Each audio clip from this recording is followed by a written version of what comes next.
¿Qué tal muchachos? Buen día. Siguiendo con el tema de dualidad, ya vimos que a veces es complicado resolver el sistema dual, eh, muchas veces por el tipo de variables que se necesitan, y entonces hay que hacer conversiones de variables, otras veces por la cantidad de restricciones que tiene. Hay veces en que el sistema dual termina siendo más complicado que el original, ¿no? Para evitar generar el sistema dual y tener que resolverlo, digo, ya tenemos herramientas tecnológicas que nos permiten encontrar esas soluciones, pero cuando es el caso de resolverlo de forma manual, pues ya nos hemos dado cuenta de lo complicado que es, ¿no? Complicado en cuanto a tiempo. Para evitar ese problema, nosotros podemos trabajar únicamente con el sistema primal y a partir de ese sistema primal podemos encontrar todos los resultados duales. Solo hay que tener cuidado al momento de resolver y obviamente al momento de escoger los valores que nos van a ayudar a encontrar esas soluciones. Pero toda la información se encuentra en el sistema original. Ya hemos platicado que tanto el primal como el dual comparten cierta información y esa información también se va transmitiendo durante cada una de las iteraciones. No es raro entonces suponer que en algún momento podemos basarnos del análisis primal para encontrar estas soluciones duales. Tenemos aquí un ejemplo. Existen dos formas para que nosotros encontremos esos resultados duales y ahorita vamos a analizar ambas. Nuestro sistema original nos pide que maximicemos el sistema z igual a 5x1 más 2x2 más 4x3 y estamos sujetos a un par de restricciones. x1 más 2x2 más x3 menor o igual a 10 y 2x1 menos x2 más 3x3 igual a 8. Las tres variables en este caso ya son no negativas.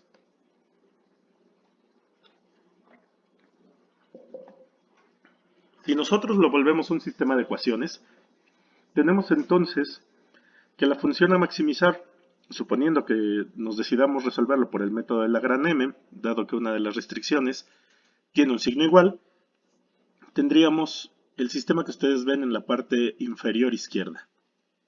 La maximización ahora es 5x1 más 2x2 más 4x3.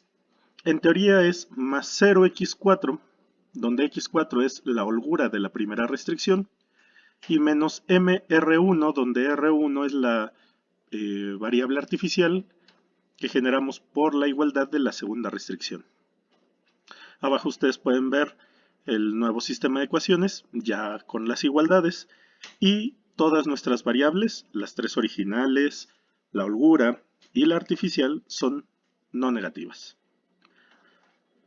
Nosotros ya encontramos varias formas de convertir el sistema dual.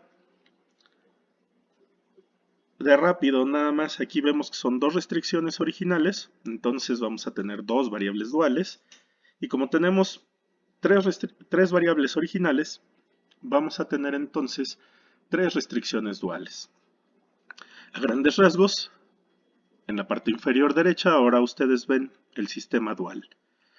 Es una minimización donde W va a ser igual a 10y1 más 8y2 y está sujeto a tres restricciones. y1 más 2y2 mayor o igual a 5, 2y1 menos y2 mayor o igual a 12, y1 más 3y2 mayor o igual a 4.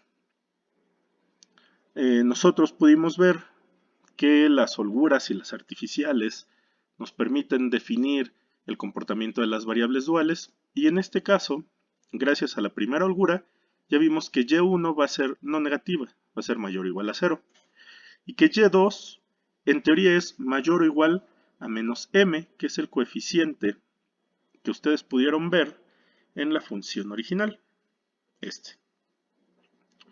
Entonces, si y2 ahora va a ser mayor o igual a menos m, pero recuerden ustedes que m es un valor muy grande, que en teoría tiende a infinito, entonces y2 es mayor o igual a menos infinito. si es mayor o igual a menos infinito, pues que abarca prácticamente todos los números reales, ¿no? Es una variable irrestricta entonces. Si yo no quiero resolver este sistema dual, es decir, para empezar, ¿no? Las tres restricciones son mayores o iguales.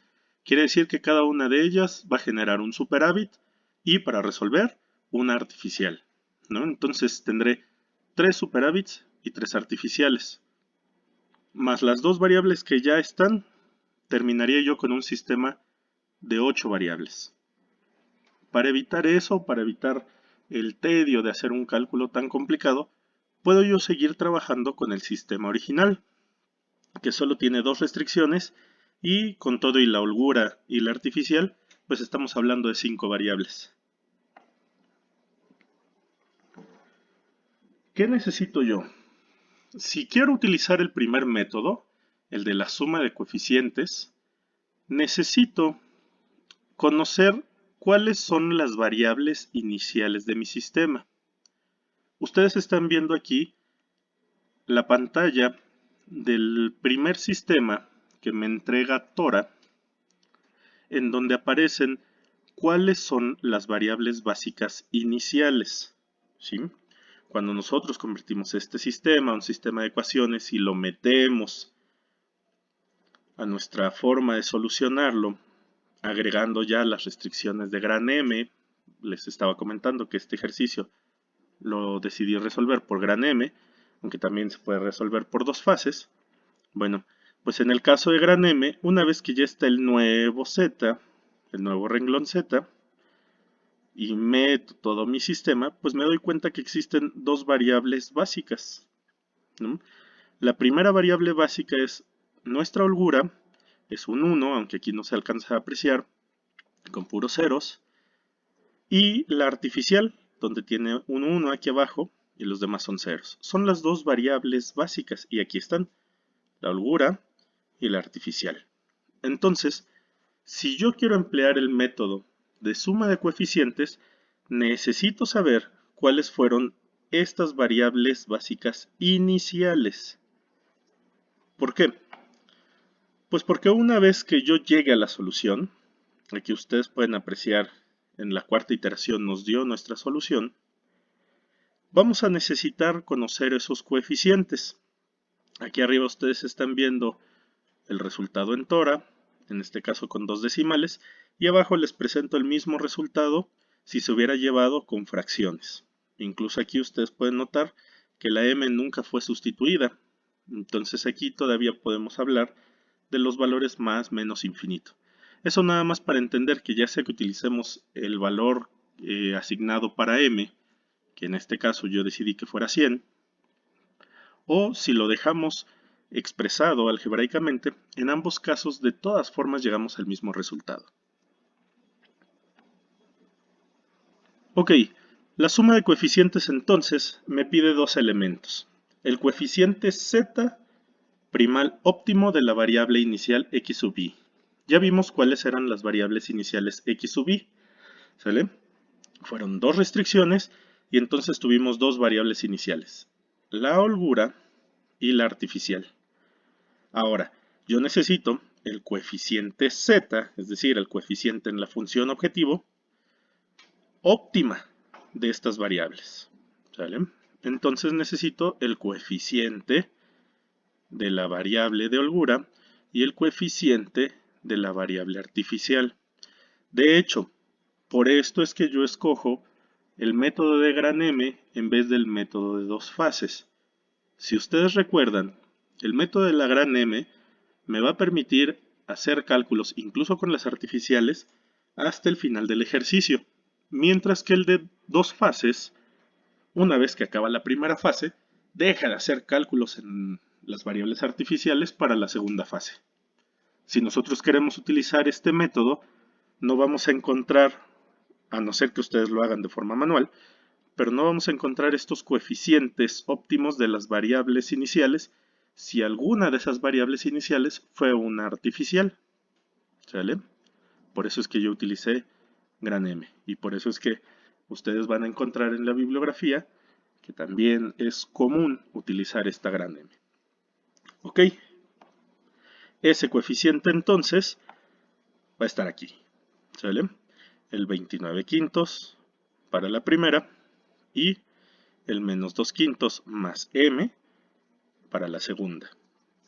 Ahora, el otro elemento que necesitamos, o los otros elementos que necesitamos en la suma de coeficientes, pues es el coeficiente objetivo original de x sub y. Necesito saber cuál era el coeficiente objetivo original de cada una de las variables iniciales de las que estamos hablando, es decir, la holgura y la artificial. Si nosotros hablamos de la función original, aquí la tenemos. Z es igual a 5x1 más 2x2 más 4x3. Cuando convertimos las desigualdades en igualdades, generamos una holgura, y esa holgura en la función objetivo tiene un 0, por eso tenemos ahí un más 0x4, y una artificial, y como utilizamos el método de la gran M, y es una maximización, pues nosotros tenemos menos m que multiplica esa artificial. Esos van a ser precisamente los coeficientes objetivo originales que vamos a utilizar. El 0 para la holgura y el menos m para la artificial. ¿Cómo vamos a encontrar las duales? Bueno, pues como la primera variable básica original era x4, la primera variable dual, y1, va a estar ligada a las operaciones que hagamos con x4 o con la holgura. Nuestra segunda variable básica primal fue la artificial, entonces y2 va a estar ligada a las operaciones que hagamos con respecto a la artificial. Necesitamos una suma de coeficientes, ya platicamos cuáles son, y entonces para encontrar y1 necesitamos sumar el 29 quintos, que se encuentra aquí en el z óptimo, más el coeficiente original para esa holgura en el sistema primal, que era el 0. Para el caso de la artificial, para que nosotros podamos encontrar cuánto vale y2, necesitamos sumar el menos 2 quintos más m que tenemos aquí, y a eso le vamos a sumar el coeficiente en la función objetivo original, que para el caso de la artificial era el menos m. No olviden siempre estar llevando los signos, ¿sale? Son sumas algebraicas, pero vamos a jalar los signos de acuerdo a cómo los encontremos. Si nosotros realizamos esas sumas, entonces, pues vamos a tener que el resultado para y1 va a ser 29 quintos, y en el caso de y2, pues vamos a tener una m que tiende a infinito que suma, más una menos m, donde m también tiene infinito. Entonces, estos dos, aunque los matemáticos me van a regañar por decirlo, pero el más m y el menos m se anulan, ¿sale? Por eso es que tenemos ese menos 2 quintos. Esos son nuestros resultados. Y1 debe de valer 29 quintos y Y2 debe de valer menos 2 quintos.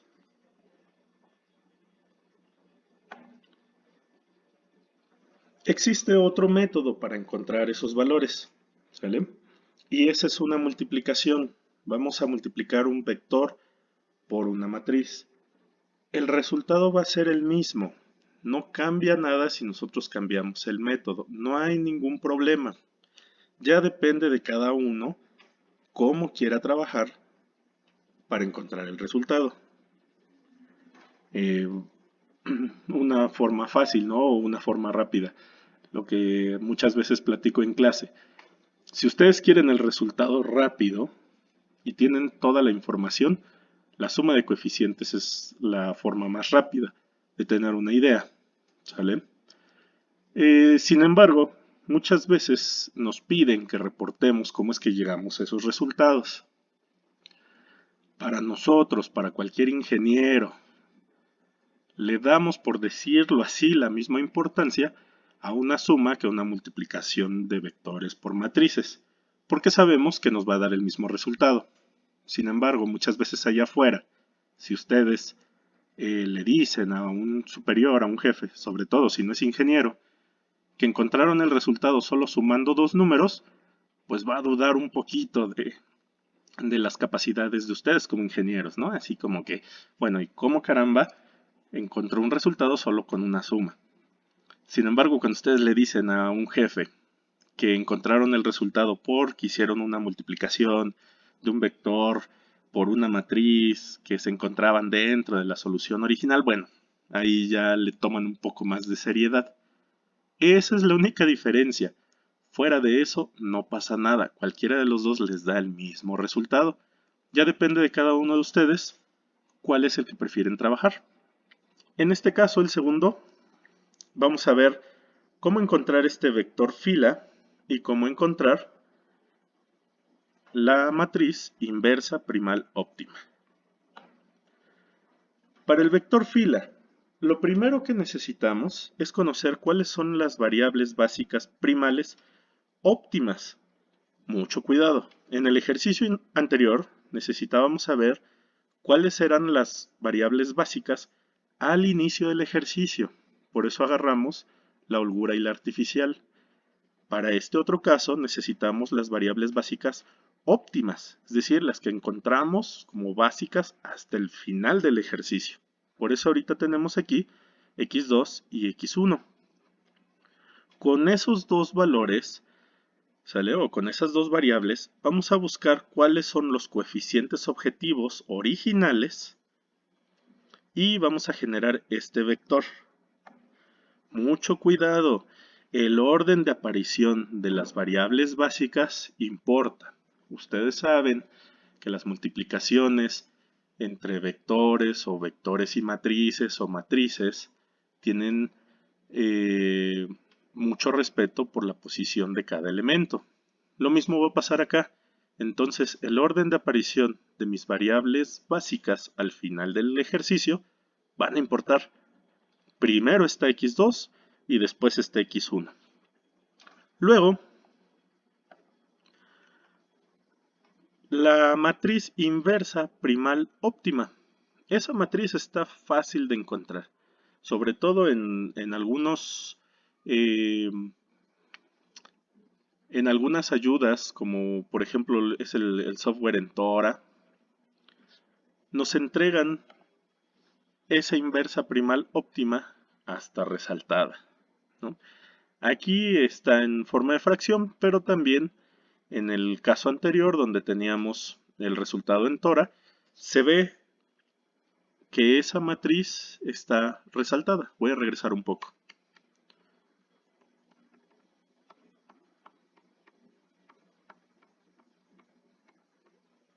Aquí está.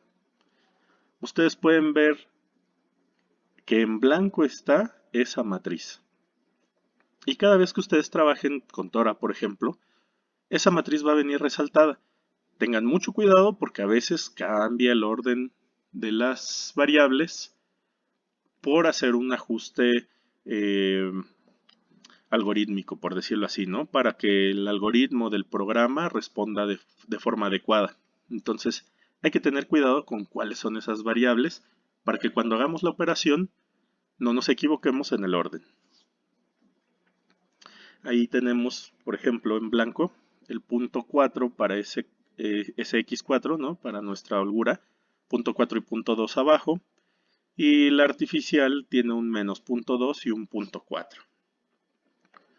Vamos entonces otra vez al ejercicio.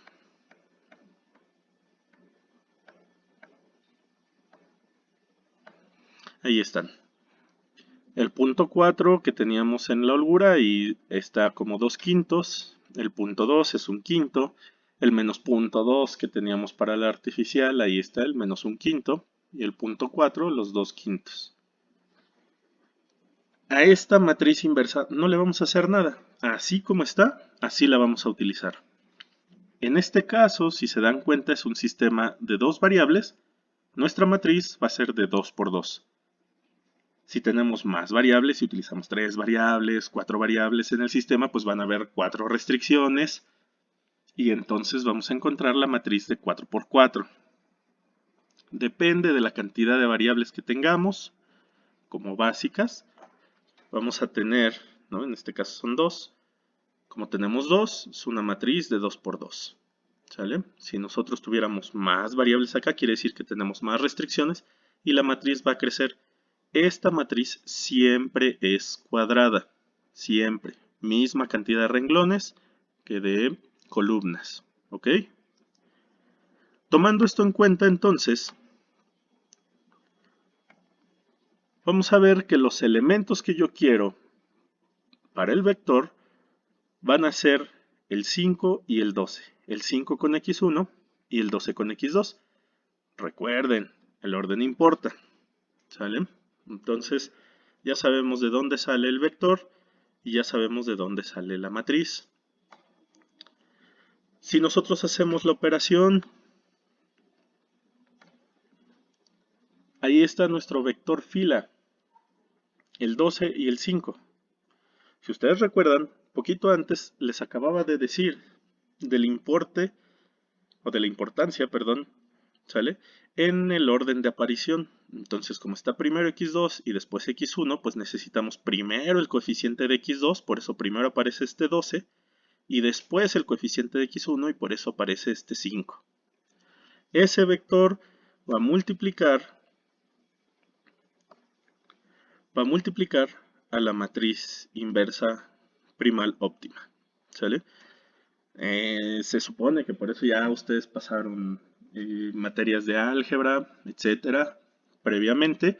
Y bueno, la multiplicación de vector por matriz, pues va a ser la fila aquí por la columna aquí, ¿no? Entonces voy a tener, como este es de un renglón por dos columnas y este es de dos renglones por dos columnas, este es uno de 1 por 2, este es de 2 por 2.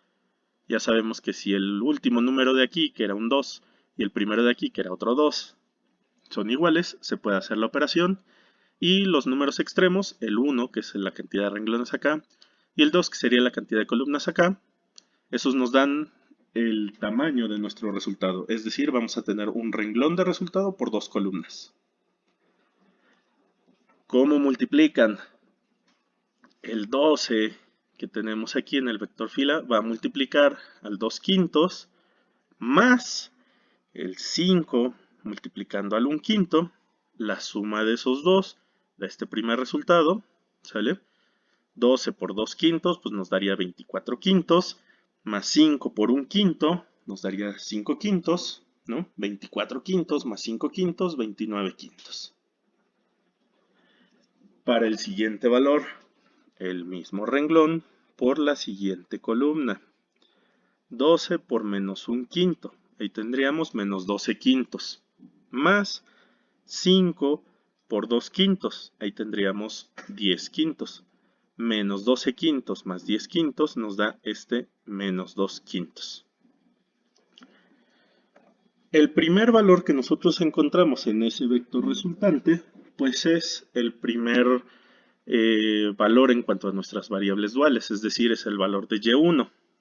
Mientras que el segundo va a ser el valor para y2.